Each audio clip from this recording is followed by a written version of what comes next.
Effect of filing an election protest or a petition for quo warranto. 1. Distinctions or issues involved.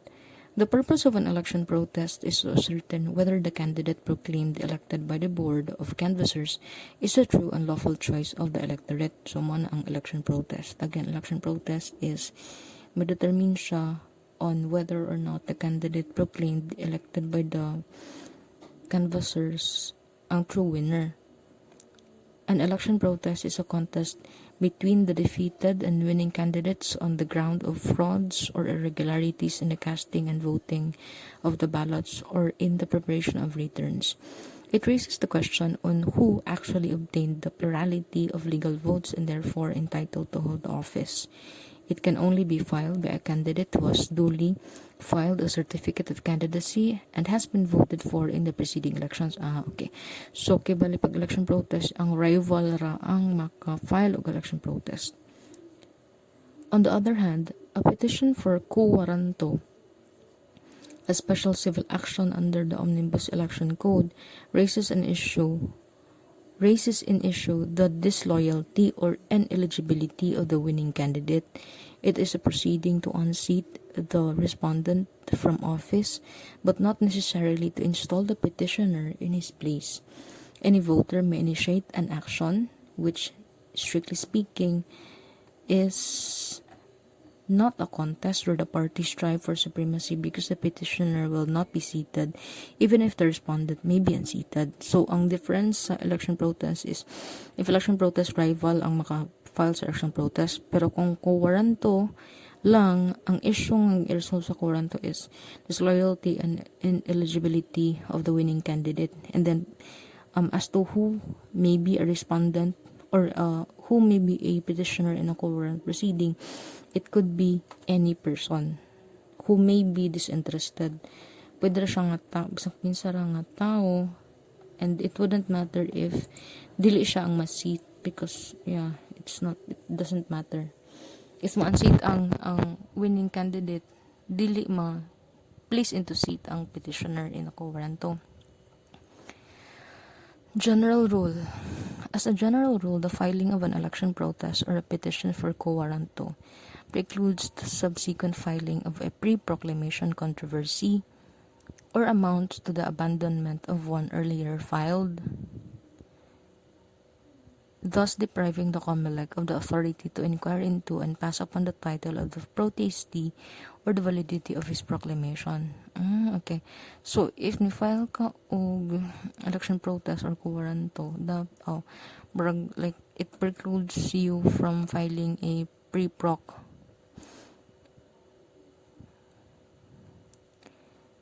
The reason is that once competent tribunal has acquired jurisdiction in an election protest or a petition for quo warranto, all questions relative thereto will have to be decided in the case itself and not in another proceeding.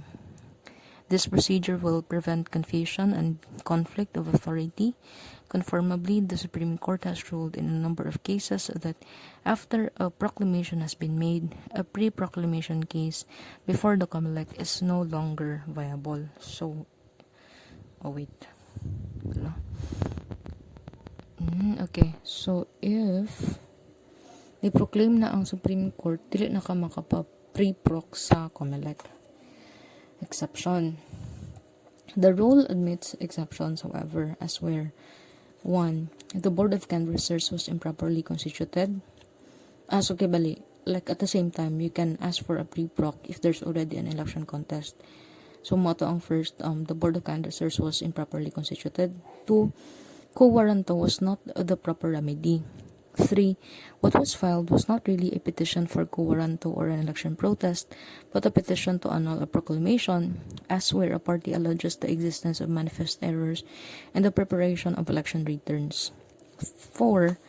The filing of a quo warranto petition or an election protest was expressly made with a prejudice to the pre-proclamation controversy or was made ad catelam, namasin, like nang hapin ka. And lastly, the proclamation was null and void. Actual or compensatory damages may be granted in all election contests in quo warranto proceedings in accordance with law. Institution of election contest. An election contest consists of either an election protest or a warranto, which, although distinct remedies, would have one objective in view, and that is to dislodge the winning candidate from office. So if election contest ka, idly. If election contest, it can either be election protest or warranto. They have the same goal, which is to oust the winning candidate from office. So, kinsa ang maka-institute first by a defeated candidate? The duties of the Board of Canvassers being, as has been seen, generally merely a ministerial nature, and their certificate of election being the prima facie evidence of election, it is competent for a defeated candidate who has not himself caused or contributed to the irregularities of frauds of which he complains to constitute proceedings for the determination of the title to the office. Section 250 of the Omnibus Election Code only provides that a protest must be filed by a candidate who has duly filed his certificate of candidacy and has been voted for the same office. The provision does not require that the matter may be specifically alleged in the protest. So, pwede ang defeated candidate makafile og election contest. Again, ang election contest can be election protest or warranto proceeding. To whom is it filed? Against a proclaimed candidate. An election protest may be lodged only against a proclaimed candidate, and which must be filed within the period prescribed. Its purpose is to ascertain whether the candidate proclaimed elected by the Board of Canvassers is really the lawful choice of the electorate.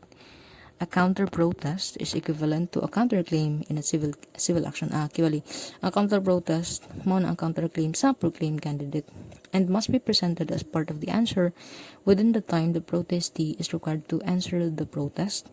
Otherwise, the court acquires no jurisdiction to entertain it. 3. Validity of the proclamation. Where the private respondent has already been proclaimed as duly elected, taken his office, and assumed the duties of his office, the remedy of the defeated candidate is not a pre-proclamation contest but an electoral protest. However, this is so only on the assumption that there had been valid proclamation, where the proclamation itself is null and void, as where it was based on a clerical error or simply mathematical mistake in the addition of votes, and not through the legitimate will of the electorate. The COMELEC has authority to annul the canvass and the proclamation. So, mapanal pa sa COMELEC ang proclamation when ang basis for the nullification is simply mathematical mistake in adding the votes or clerical error. And lastly, the nullification of proclamation. The validity of a proclamation may be challenged even after the irregularly proclaimed candidate has assumed office. In a line of cases, the Supreme Court has affirmed the power of the COMELEC to annul an illegal canvass and proclamation. Once a proclamation is nullified, the case reverts to a pre-proclamation controversy.